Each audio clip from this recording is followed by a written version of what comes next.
Hey everybody, it is officially food preservation season, or like summer season preserving. And the food is coming in hot and heavy, which means you just have to preserve when you can fit it in. And so today we were really busy. It is 7 o'clock and I'm about to head out to go visit a friend quick. And I've started to process all of the dragon's tongue beans that I harvested today. I got 2 big bowls, and so what we're doing now is filling quart jars with about 1-inch pieces. They've been cleaned and the trimmed, so top and bottom have been trimmed. Cut it into about 1-inch pieces. I'll show you like this. Look at how pretty those are. They're so pretty. It's unfortunate that when you can, then they lose the purple flecks. And then when I get home from my visit, I am going to pressure can them. So I'll bring you along for that, but I just wanted to show you quickly. You can sterilize the jars, but you don't have to because it's going to be pressure canned. So I completely skip that step. Once these are full of beans, you leave 1-inch headspace and then you fill to 1-inch headspace with boiling water. You can add about a teaspoon or a half teaspoon of salt if you want, but it's completely optional, so you don't have to. So I'll bring you back when I get back to finish the rest of this process. Okay, I just got back from my friend's house. Brian was kind enough to finish processing the beans and packing them into jars. So we got 5 quarts with a little bit left over, but I'm just gonna keep that for dinner tomorrow night. It's not enough for a pint. So 5 quarts is really good. This will be 2 to 3 meals for us when we do eat it. We just eat it as a side. And you might be thinking, oh, they're kind of mushy, and they do get kind of mushy. Definitely the best way, and they lose this pretty color. Definitely the best way to eat them is fresh at this time of year, but you can only eat so many beans at this time of year. And I grow enough so that I can preserve and freeze.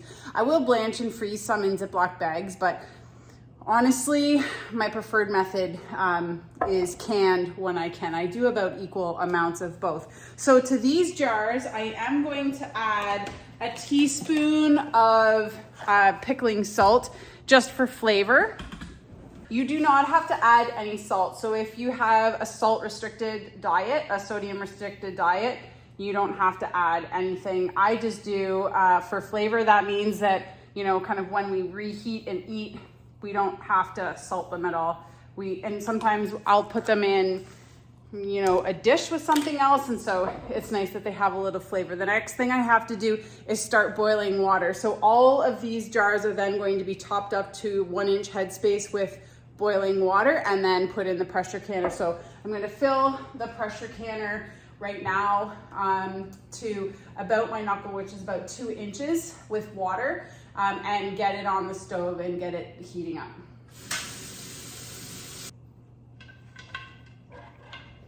When I get the pressure canner going, I always put a little splash of vinegar, and that just stops any kind of buildup in the pot. Now I'm going to fill the jars up to 1-inch headspace. Which is basically that bottom ring on mason jars. This bottom lip. It's a good visual when you're learning to can or to do this. Oh, look at the color. I'm not sure if you guys can see this color. Ah, that's hot. But it is beautiful. That purple, the purple potted with the dragon's tongue beneath, so pretty. So what you need to do now though, after you fill with water, is to debubble the jars. So you can burp them like this, but when you have big chunks like this, the best thing to do is use this canning tool to go and you basically run it along the sides. And as you do this, you'll see all the bubbles kind of come up to the surface. And then what happens is your water level goes down because it fills the spaces where those bubbles were, where those air pockets were. And so then you need to top up your jars again. Tomorrow I'm going to do all of my canned corn, which is exciting. It's one of Brian and my favorite kind of winter sides with our meals. And so I'm going to make a video on how to do that tomorrow. Now, Beans, because they're low acid, they have to be pressure canned. So I've got the All-American, like I said, kind of heating up and ready to go. Okay, so I'm just checking all these for 1 inch headspace. Okay, we got 1 inch headspace in all of our jars. I'm just gonna put the lids on. And the lids, you don't have to do anything special with, again, because it's pressure canning. You can rinse them, wash them and rinse them if you want. Same thing, screw the lids on finger tight. And then we're gonna put them in the canner. Bye-bye, pretty purple. I've made other videos about using the All-American pressure canner, but just quick. Before you start to run the canner, you have to, because there is no gasket, you have to rub the rim with some kind of oil. So you can either use vegetable oil. Today I'm using avocado oil. It doesn't much matter, just as long as you grease that where the seal is so that it doesn't stick and it's easy to open. So once that's greased, all you have to do is just to make sure to check this is the vent, that the vent is clean. And you do that by just looking through it. And then you line up your arrow with your notch on your canner, and it locks down and locks in. And then all you do is check to make sure that the lid is level before you put down the screw downs, before you screw the lid down. And then you just work opposite, tighten it loosely, opposite, tighten it loosely, opposite, tighten it loosely. I double check again that the lid is level, and that just makes sure that you have a good seal.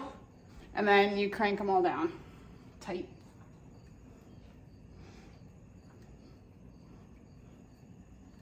I've got the heat on underneath on high.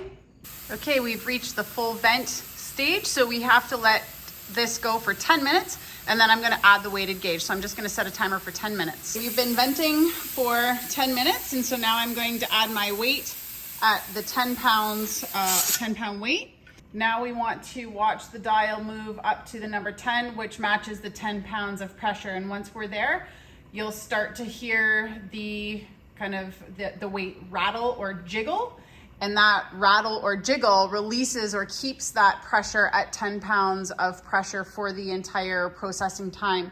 Now, I always use the National Center for Home Food Preservation website to look up how long I'm pressure canning for, the weight that you need. So you can search any location, distance above sea level, and it will tell you. So that's how I know to use the 10 pound weight. I will include the link to the National Center for Home Food Preservation in the description box below. But for the beans in quarts, we are going to pressure can or time for 25 minutes.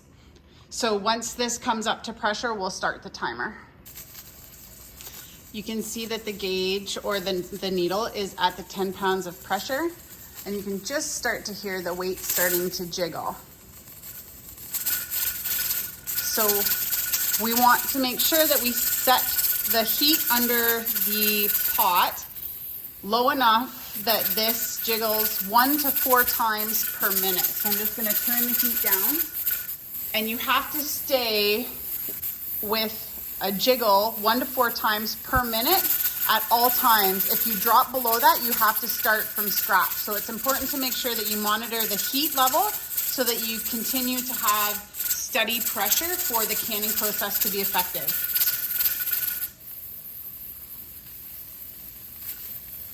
And now I'm going to set a timer for 25 minutes. Our 25 minutes of processing is up. I've just been sitting on the computer editing videos, so it's really good because I just do work at the computer while I wait, and that way I can control the temperature. So I'm just going to turn the heat off under the canner, and then I have to wait for this gauge, for that gauge to go back to 0. Once it's back to 0, and it takes some time, I can then take off the weighted gauge, and I usually just let it sit for a little bit until I take the lid off. If you don't do that, if if you take the weight off before you're supposed to, what happens is the pressure is released too soon, and actually you can have liquid boil out of the jars, which is what you don't want. So you want it to be able to cool down slowly. So I'm just going to continue working at the computer until this is done. My weighted gauge is at 0, so I can safely take off and I always use an oven glove.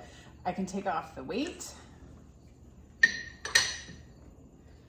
Now, I'm just going to unscrew the lid. Ooh. That was jacked down.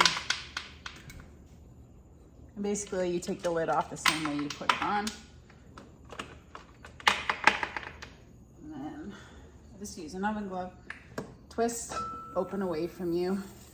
And then you're going to remove the cans one at a time.